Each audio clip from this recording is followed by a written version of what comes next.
নমস্কাৰ প্ৰিয় দৰ্শকবৃন্দ, এইটো হৈছে নৰ্থ গাৰো হিলছত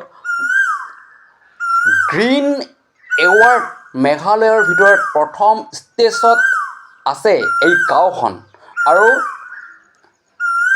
2014 বৰ্ষত এই গ্ৰীণ এৱাৰ্ড এখেতসকলে পাইছিলে। আৰু এই গ্ৰীণ এৱাৰ্ড পোৱা এই মাছুকি গাঁওখনতেই ককোৱাৰ এই গাৰ্ডেনখন আছে।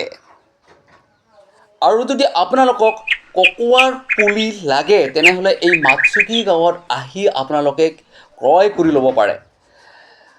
কিমান সুন্দৰভাৱে ধন ধৰি উঠিছে এই ককোৱাৰ গছবোৰ।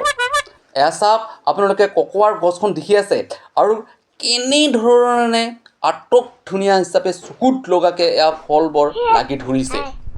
আৰু এই ককোৱা ফলৰ পৰাই আপোনালোকে খোৱা সেই চকলেট কেকটোৰে প্ৰস্তুত কৰে আৰু কি কৰে, কেক প্ৰস্তুত কৰে এই ককোৱাৰ পৰাই।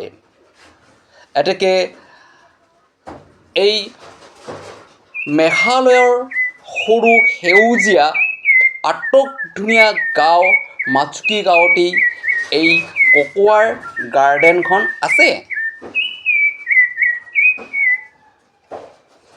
আৰু ককোৱা গছ বেছি ওখ নহয়, গতিকে নিজৰ ঘৰৰ যিকোনো ঠাইত যদি আপোনালোকে থাকে তেনেহ'লে সেই ঠাইখনত আপোনালোকে ককোৱাৰ গছটো ৰুব পাৰে।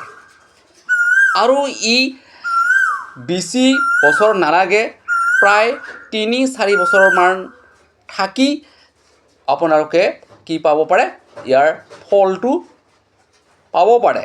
এয়া চাওক, এই স্ক্ৰীণত অৰ্থাৎ ভিডিঅ'টোত কিমান লমালমে ফুলি থকা আপোনালোকে দেখা পাই আছে। কিন্তু ককোৱা গছ এনেকুৱা যে ই মাটিৰ পৰা ওপৰলৈকে ফল লাগি ধৰে। এয়া চাওক কি সুন্দৰভাৱে এটাৰ পাছত এটাকৈ সি লাগি আছে।